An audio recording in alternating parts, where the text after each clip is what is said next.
Good, how are you? Did you really eat that ice cream cone you have? I didn't. I get that question a lot, though. You get that question a lot, like 3 bites. I'm sure you get questions about it. Yeah. You're trying to keep it together because Cody asked you. I know you. I was. Did you eat any of it? Like two licks probably, and I was done. Licks, how do you bite? Yeah.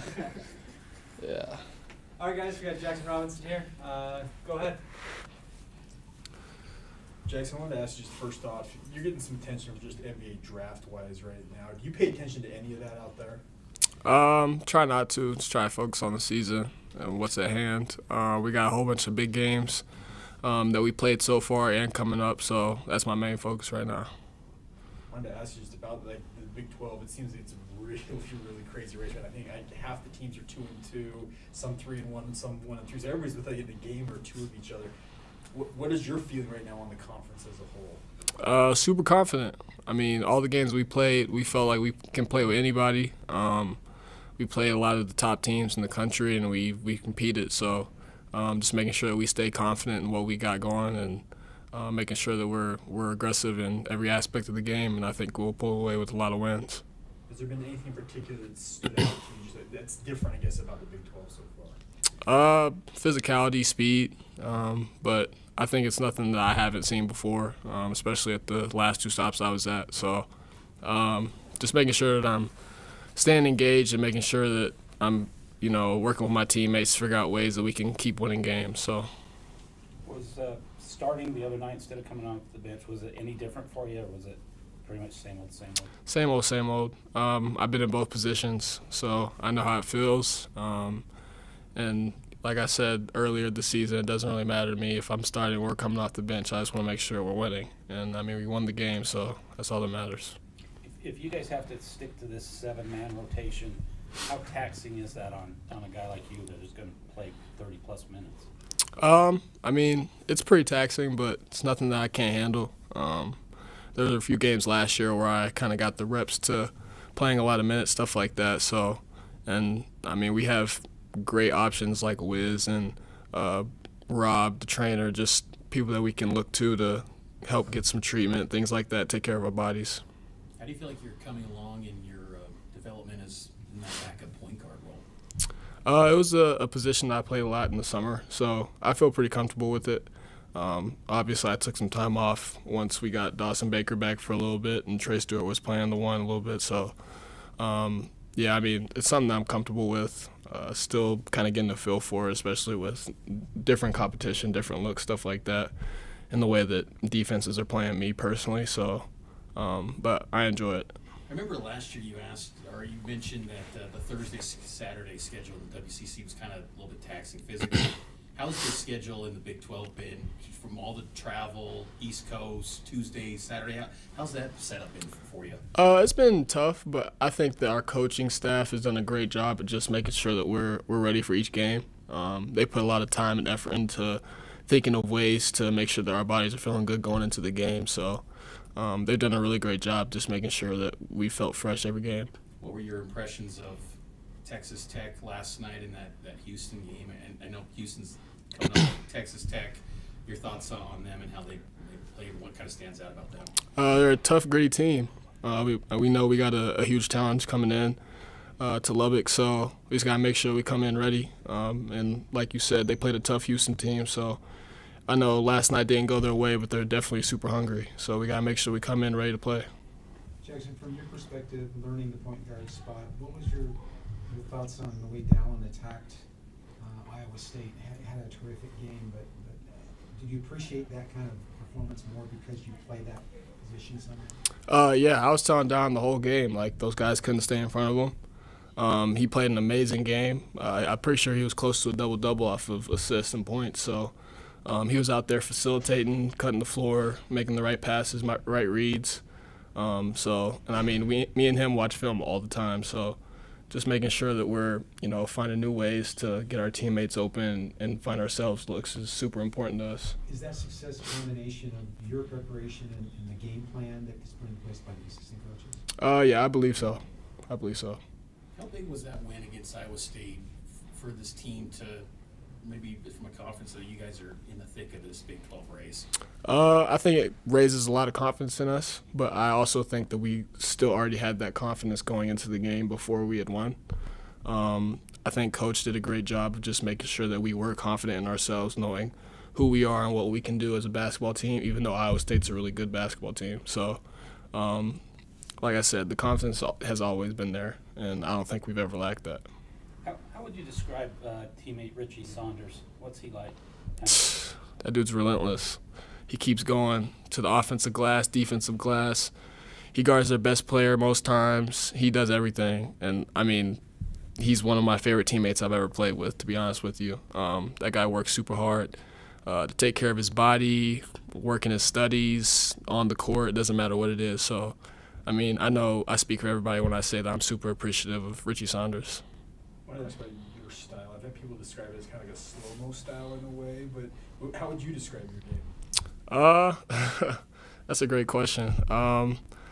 I honestly couldn't tell you. I've heard a little bit of everything at this point. I think I do get told a lot that it's a little bit slower paced just because I know from the TV it may look a little different than on the court because I have long strides, so it may look slower than it really is. But just making sure I'm finding ways to improve in different aspects of my game.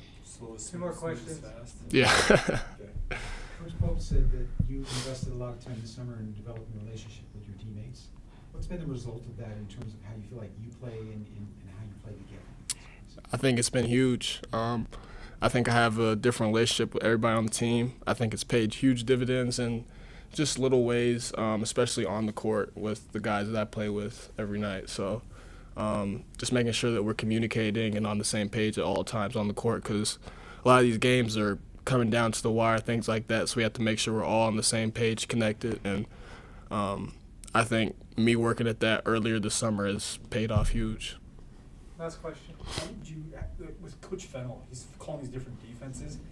How do you guys get that communicated so quickly? Like I said, I think it starts with just the relationships that we built and just being on the same page all the time. And it's something that we work on a lot in practice and also just talking about it in the film room, just seeing the different things that we can do to try to help each other understand what's going on the court, on the fly, because we know it's super hard in these crazy environments. So, just like I said, it's making sure we're communicating, having the relationships needed to do so. All right. Thanks, Jackson. Appreciate it. Appreciate y'all.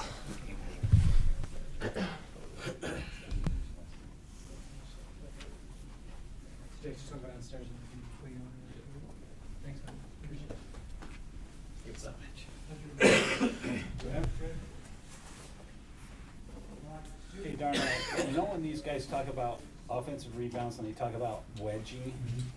I've never heard that phrase. Yeah, Mark Wasn't- explained it to me. Oh, he did? Yeah, because I asked him too. I'd never heard it either. Okay. He said basically what it is offensive rebounding, but you're not really necessarily trying to like get position. You're just making contact to make sure you're matched up with everybody on the other team. And with threes, you get long rebounds. But it also allows you to be in better position to get back defensively. So you it's essentially you know where everybody's at. Yeah, you're not like trying to lose somebody to try to get in Finding rebound a, position. getting a body on a body. Yeah, much Yeah, funny. so Exactly. body If the to ball body. comes off, I match up with And you. he said that getting teams body try to do position. it. Yeah. Okay. Because He said teams have a hard time doing it consistently, and this team does. This team's committed Okay. to doing it. And So if they get back on defense, you're already in position, Yeah. right?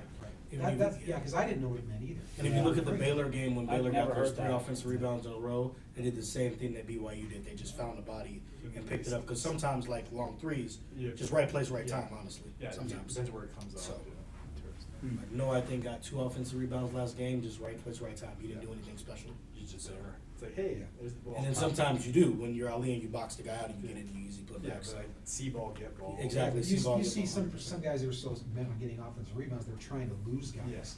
to be in the spot to get it, and then if you don't get it, you got to transition back to defense, Sure. and you're chasing. The idea is just to be in the vicinity of.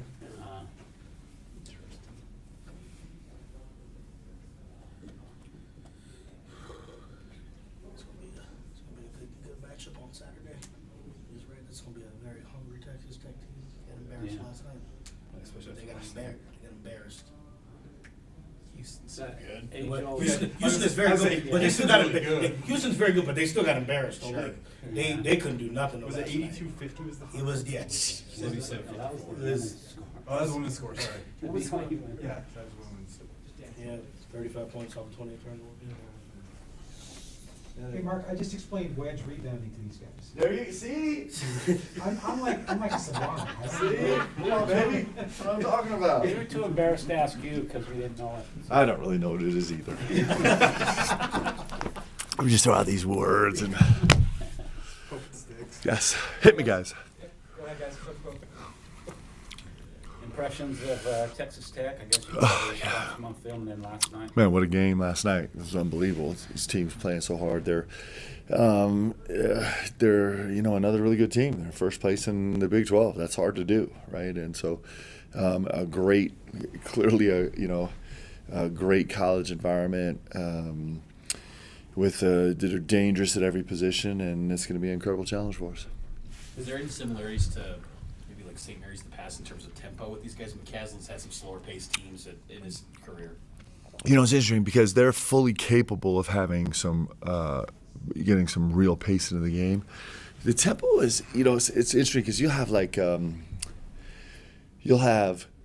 1.3 seconds separate teams from 60 to 270, so it can be a little deceiving. But certainly they have what they are is in transition and then in the half court they have 5 guys on the floor that can really, really cut, that really, really understand each other, that really, really play off each other really well. So in that sense, yeah, good team. Has the Big 12 kind of started the way you thought it was? Because like half the teams are 2-2, the best Yeah. teams are 3-1, the worst teams are 1-3. Yeah. Is it as balanced as you thought it was going to be? I don't know, man. Like I'm just as new to this as you guys are. It couldn't be any more fun. Like I think that's probably the part that's. I just think it's just as awesome that you just get to do this every single night. It's so cool. So I don't know how I thought it was going to shake down. And that's the crazy thing is you don't know what's going to happen in the next 4 games. There might be a bunch of 7-1 teams, or it might all be 4-4s. It's hard to know. But you look at what Central Florida's done in their 4 games. I don't know how you illustrate parity any better than they've done, and what Johnny's been able to do with that group. So it's fun. Is this, you played the 7-man rotation pretty much until the lead was in hand. Is that sustainable, or especially on the road, or? I'm hoping to get it down to 4. If I could just get it down to a 4-man rotation, we'll really be talking. I don't know. I have no idea what's sustainable or not, really. It's interesting as you kind of like do general anecdotal kind of recaps on some teams that have been really, really successful there, like live at 7 and 8 the whole season. And more rare actually is teams that go 10 or 11, like especially as the season, a lot of teams go 10 in the non-conference and then pare it down to 9 or 8 or 7 in the conference. What we know for sure is that we have 16 players on our roster, and every single one of them is necessary. And so everyone's going to have their moment and their time when they have to go win a game for us. And that's proven out to be totally true, right? I mean, if you just look at our 3-5 men, right, they've all been called on to be the guy. And we've shuffled through 4 point guards now, and every single one of them has helped us win games. And so, if we play 7 guys or 9 guys in a game, that's that one particular game. But we know that we need every single guy. So far in this season, every single guy's helped us win. So. What have been some of the early thoughts on the Big 12 schedule in terms of like the Tuesday, Saturday setup? Like, Yeah. what have been some of the challenges that come with quick turnarounds and excessive travel? What's your thoughts on You that? know, it's what we've been used to in league is we've been used to playing Thursday, Saturday, and then you kind of breeze Sunday and regroup Monday and kind of get back to scout work on Tuesday. So you have this built-in break. This deal just doesn't stop. It's so good. I love the Tuesday, Saturday. I love it so much because it's just there's no like Sunday, Monday breath time. It's and I don't know. I dig it. I dig the whole thing. It's pretty cool. Yeah, you know, it's interesting for us because every Tuesday game is just a full 1 day prep. Because we don't do any work on Sunday, and so. But I don't know. It worked this Tuesday, so let's hopefully it keeps working. Coach, You what said makes the other Rich's- day you shut down Dawson Baker. Yeah. with the surgery. What about Marcus? Yeah, we're still trying to figure out. You know, Mark's just got a little kind of little aches and pains that he's trying to work through, and so we need him. We'd love to get him rolling, and we're just trying to piece him together right now. Coach, what makes Richie Saunders so competitive? He goes further. What makes Richie Saunders Oh. so competitive? Every rebound, Yeah. he takes the best guy on defense. He's just a problem for the other Yeah, opposing team. yeah. Like how can you not love Richie Saunders, right? We say that about guys, but he literally only knows one speed, for good and for bad. Like he picked up 2 fouls on 22 shooting the ball last game, almost back to back, and it was just like because he just can't slow it down, he can't turn it off. I take that problem every single time. Like he's really special. He just. You talk about a guy that vomits his whole heart and soul out on the floor every single game. It's pretty cool, and there's no coach in America that would not do anything they could to have Richie Saunders on their roster because he just exactly what you're getting energy and intensity wise every single game. And what's been fun to watch him is his understanding of the game, his discipline in the game. All those things have. His effectiveness, his offensive efficiency continues to be off the charts. Has all grown so much, so he's really, really getting better. But to have a guy with that motor that's really constant, that like never goes away, is pretty special. With how well Tuesday played out against Iowa State, do you want to just keep Jackson Robinson in the starting lineup moving forward for this group? I don't know. We'll see. Like I'm not a. I think probably players and families worry more about starting lineup than we do. For most of the season, Jax was coming off the bench and was playing the most minutes and had the most shots and all the stuff, right? And so, and coming off the bench, he worked himself into the mid-first round of some draft projections, and that was all coming off the bench. And so, I don't know. I think I just there's so many little pieces of nuanced conversations that go into kind of rotations and how you do things. For example, we've had this a lot our first few years here where we're kind of rotating through a starting two that would move to the point guard position, where we had to play our starting two, probably get him out by the first media so that he could go in fresh at the point, the second media, because you didn't want him playing 8 straight minutes and then being thrust into the point guard position, playing minutes 8 to 12, right? That's really hard. And so we just kind of pieced it together. But Jackson proved he's great starting, coming off the bench, as well as I think all of our guys have started and come off the bench. So you mentioned the we'll figure it NBA. How much, along with Jackson, is there other guys in this team that you feel like these NBA scouts are kind of inquiring about, or from the intel you've heard? Because now there's more attention in this league with more scouts. I think these guys are talking to every single one of our guys. What you can say, updates. You do expect Trevor Neal back, Foose back for Saturday, Coach? And this Jackson Robinson attitude is so poor. I don't know what to do with him. He heard me. I know you heard me, Jax. All right, sorry, what was your question? Update, you expect Foose back for Saturday? Trev had a workout this morning, and he was much, much better. So he's going to be day to day, and so is Foose. Foose just did a really light workout yesterday, and like Foose is kind of in that space where it's he's probably, I don't know, guys. 85, 90, 95% on this hamstring. It just is, it's just scary, right? Because, you know, it's a fragile piece of hardware. It's like a groin, right? It's just is. So we're kind of going to keep dancing and figure it out. You know, I got clearance for him to play literally right as we tipped off on Saturday, but I was just nervous. But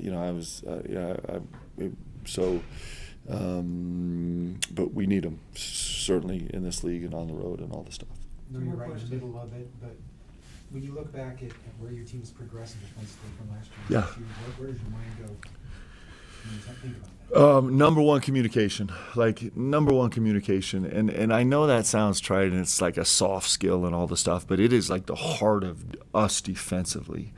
And that has been, we've talked about that a lot, like all of us together have talked about it a lot, but that's the easy number one for me, is just our guys' willingness to kind of talk in real time, to talk on the bench, to scheme personnel as they're walking to the free throw line, to huddle up every single time.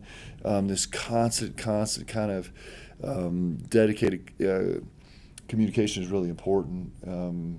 And so that would be number one, but there's a ton of facets. I mean, Coach Fennell kind of barged in my office and was like, I'm not letting you do any more defense. You're not good at it. I'm going to take this over. And that's been really successful for us. And, you know, Coach Robinson and you know, Cody had the full scout last game, right? He was doing offense and defense. And Colin Terry, that, you know, that group has been working really, really well together. And we've had guys step up. You know, Noah Waterman last year was a little bit of a sieve defensively by the numbers, and he's spent most of the games being our best, most versatile defensive player on the floor. That's incredible for a top 10 defense in the country.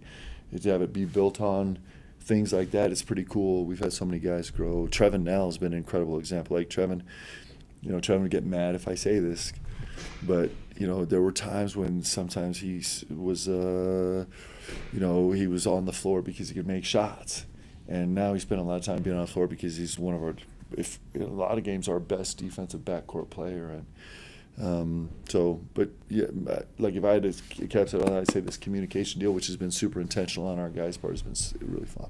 Where do you feel like Dallin, you kind of gave him some praise on Tuesday for his play, but just the biggest area of growth you think to this point for Dallin this far? I don't know. I just think his ceiling's pretty high, and he's not gonna. You know, he's. You know, we grow in fits and starts. Like, that's just the way we do it. We grow in fits and starts.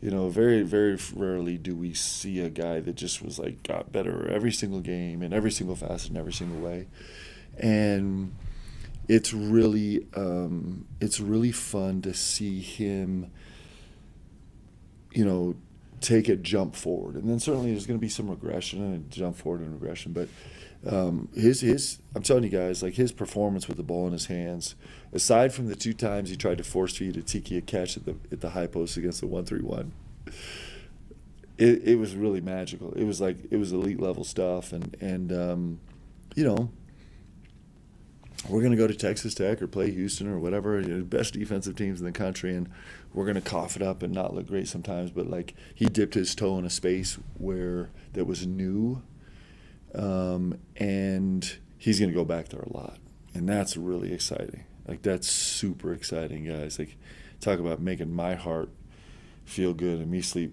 good at night.